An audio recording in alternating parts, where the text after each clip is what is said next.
Welcome back to Piers Morgan Uncensored. We're now an interview with a giant of world sport, an even bigger giant of world politics. Imran Khan was one of the finest cricketers on the planet. Over 10 years as captain of Pakistan, he became the nation's hero, and then later, sensationally, its prime minister.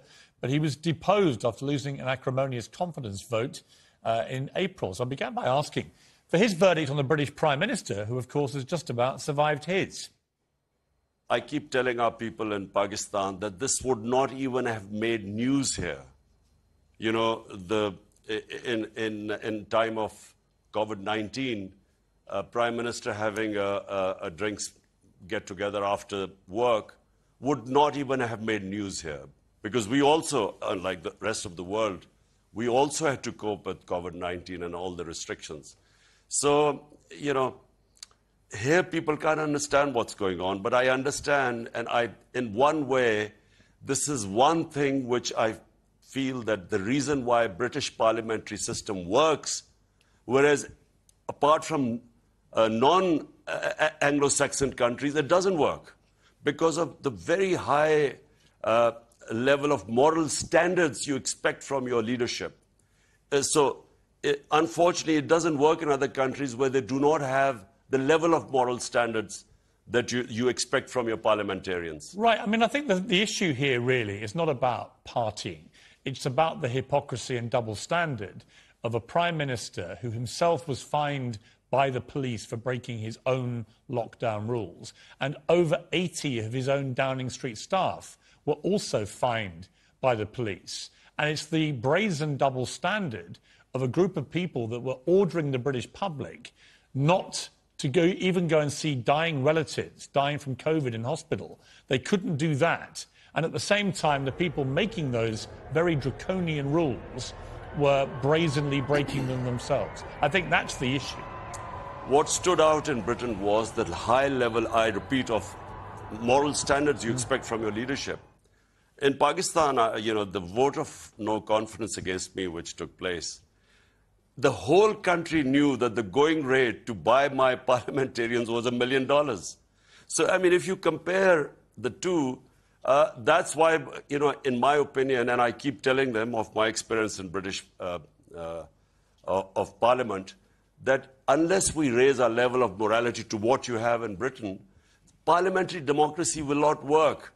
If all it takes is to buy 20 of your members of parliament to switch sides and a government falls, in fact, the whole concept of democracy or parliamentary democracy then gets challenged. So, you know, from your point of view in Britain, of what I know, I understand that you expect from your leadership the standards. You expect them to lead by example. It's been very volatile since you were deposed. You vowed to come back and fight again. You think you're going to win with a bigger majority, I believe. But one issue that's come up in the last few days is that there appears to be a serious threat of assassination against you. And I have to say, the last leader of Pakistan I spoke to was Benazir Bhutto, and it wasn't long after I met her that she was indeed assassinated. So this is a very serious risk that you all face, I think, when you lead a country like Pakistan. What do you know about these threats? How seriously are you taking them? Here's the 2-minute story of how I built a $10 million a year online business and how my mistakes and successes can help you. Well, Piers, what happened was that this was clearly a conspiracy. And, you know, I've spoken about the conspiracy because, you know, I came to know about it about 6 months before I actually, before this vote of no confidence took place. And, you know, all the time I thought it wouldn't succeed. You know, for some reason I thought that it's not possible that, you know, the conspiracy was to replace me by the guys who for 30 years had been in power, the two families, and there were massive corruption cases against them.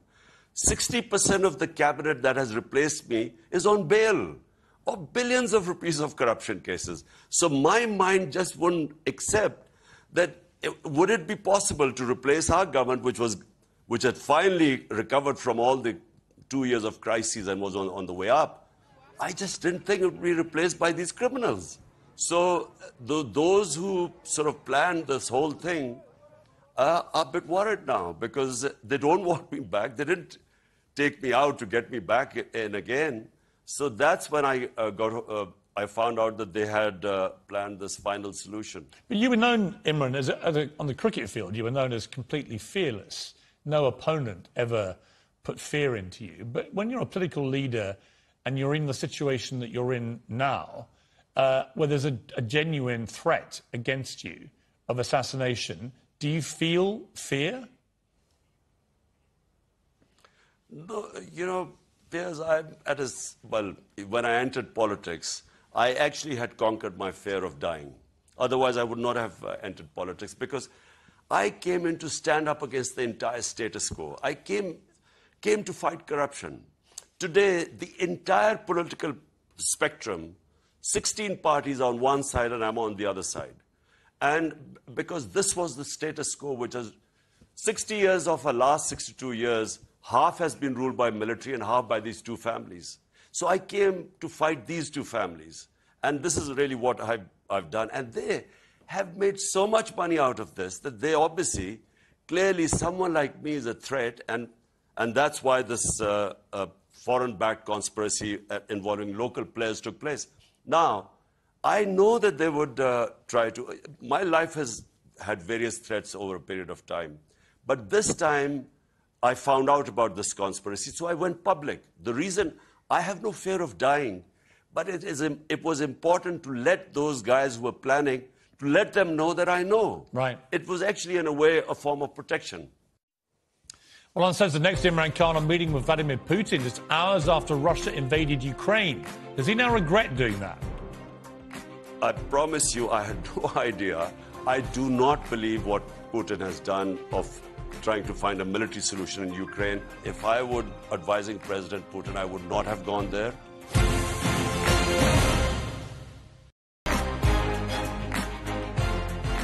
Welcome back. Well, Russian forces began mercilessly shelling Ukraine on February the 24th, the day that President Putin launched his full-scale invasion. But hours later, Imran Khan shook his hand and sat down for talks in the Kremlin.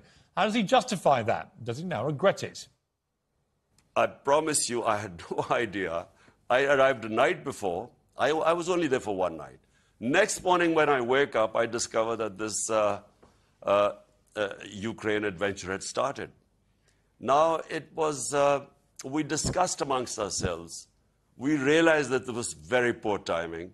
But at the same time, we realized that it was extremely important for the 220 million people of Pakistan that we actually get these. I mean, I understand that. I understand. I completely understand that you didn't know before you made the trip. I guess the criticism, which may be legitimate, is that once you knew what he'd done, to then stay there and still go through with the meetings that you had planned, sent the world a message that you were not that upset by what he was doing in Ukraine. Countries like us, you know, who have huge populations, and we have, 100 million people who are vulnerable right now.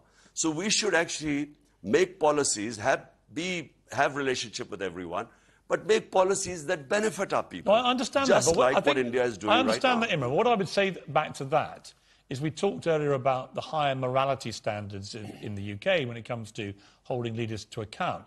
I simply would say I don't criticise you for having planned a trip to Moscow, but I think there is legitimate criticism that once you knew what he had done, it illegally invaded a sovereign democratic country.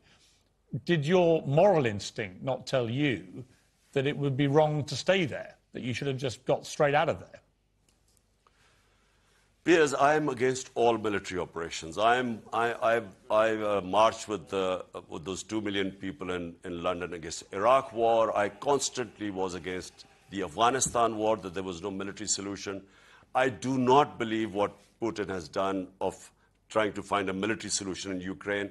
I always believe these are miscalculations. They cause a lot of hardship. And I did give a statement when I was in Moscow that military actions are not a solution. Unfortunately, we were left at the time was either we then, and by the way, the meeting was more or less an hour before when we discovered that they had invaded Ukraine. It was a question of 1 hour in between to decide whether we abandon the trip or have the meeting with Putin. And so eventually we decided that, look, at this stage, we will fall between two stools. with Russia, we will break all relationship, leaving at this juncture. And at the same time, you know, is it going to make any difference if Pakistan decides to sort of condemn Russian invasion by leaving there? Imran, are you in a position now to see what Putin has done in Ukraine and emphatically, publicly denounce it? Any conflict, and especially where you go and any conflict creates bloodshed. But, you know, just like in Iraq, in Afghanistan, God knows how many people died there. And similarly in Ukraine, going into Ukraine, the sort of what we are saying right now, I'm sure that if President Putin realized what was happening right now, he wouldn't have started this. But do you personally condemn the war in Ukraine now, knowing what you've seen in the last 3 months? Piers, let me just say one thing. I am basically against all operations. So if you want to ask me a question, do I condemn what is happening in what happened in Iraq? I thought it was wrong, and I would condemn that. Afghanistan, U.S. going in and then staying. Okay, once they got decimated Al-Qaeda in the first year, what was the purpose of staying there for the next 19 years? So it was a useless war. And yes, if I would advising President Putin, I would not have gone there. And yes, a war that creates bloodshed, and which it is, and collateral damage and civilians, yes. Let me ask you about Afghanistan, because from the moment the Americans led the rather dramatic and chaotic, and many think disastrous, overnight pullout from Afghanistan of its forces, it seems the Taliban have basically wrestled back control of the country at record speed and are now going back to running the country how the Taliban did before, notably with severe oppression of women in Afghanistan. What is your view of that? Because you've been broadly supportive, I think, of the Taliban being able to run the country again, but are you supportive of the way they treat women there? Let the people of Afghanistan decide which way they will go. They're strong people. Afghan women are strong. In my opinion, given a chance, you will see them asserting their rights. But the last thing we should do is try to interfere in people with the Afghan government. They're very proud people. I know from experience that at any hint of outside interference in their, any country interfering in their way of life, they're very defensive about it. I want to take you back to the late 70s, the early 80s, to the genteel world of cricket, where you were a champion cricketer, you were a handsome playboy on the British social scene with a number of girlfriends to make all of us jealous. Life was a lot easier for you then, a lot more fun, a lot more carefree. You've become a very powerful, very divisive in some ways, political figure now in Pakistan. Do you ever have any regrets? Do you ever wish you hadn't gone down the political path? For me, life is not about... I feel that, people who find the easy way of life for me, a purposeless existence means nothing to me. I have everything I've ever wanted in life. So for me, the challenge is to actually go back, make Pakistan a welfare state, and rule of law. Critical thing is, what you're seeing in Britain is basically rule of law, which is one thing I learned most of all when I went to England as an 18-year-old. Imran Khan, it's great to talk to you again. It's been, nearly 50 years since I last talked to you. Last time I was steaming in at you in the nets at Hove County Cricket Ground. So it's great to catch up with you again, and I wish you all the very best. Thank you very much. My pleasure. Extraordinary